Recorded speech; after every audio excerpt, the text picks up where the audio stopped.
সবার মধ্যে আছে কৃষ্ণ, কেহ নয় কালী। স্ফটিত হয়েছে, আবার তার মধ্যে কলি হয়েছে। এবং একটা ফুল যখন কলি থাকে, ওই ফুলটা ঠিক মতো যখন ফুটে না, ওই ফুলটা কলি হয়ে যায়। আর যখন ফুটে যায়, সবাই তাকে দেখে মন থেকে আনন্দ উপভোগ করে, এবং ওই ফুল আবার গোবিন্দের সেবায় হয়।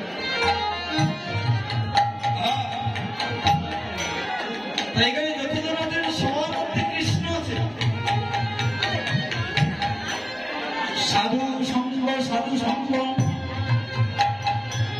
সর্বশাস্ত্রে কয়, সর্বশাস্ত্রে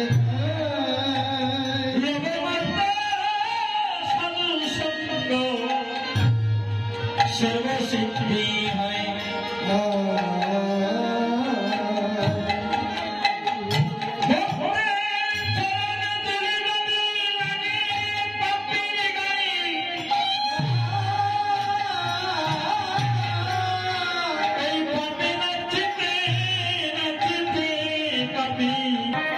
বলা যায় না আমার গোবিন্দের দাস বৈষ্ণব ভক্ত হয়ে যাই মা সম্বন্ধী হাঁটতে পারে। হয়তো আমার কীর্তন হচ্ছে কীর্তনিয়াকে, কীর্তনিয়া হচ্ছে গৌরী দাস। আমার মহাপ্রভুর সঙ্গপাঙ্গ নিত্যানন্দ অদ্বৈত কৃষ্ণ প্রেমের হয়। আর যদি কৃষ্ণ প্রেমের হয়ে যায়, ভক্তি লাভ হয়। আর যদি ভক্তি লাভ হয়ে যায়, এই জন্মটা উদ্ধার হয়ে যায়।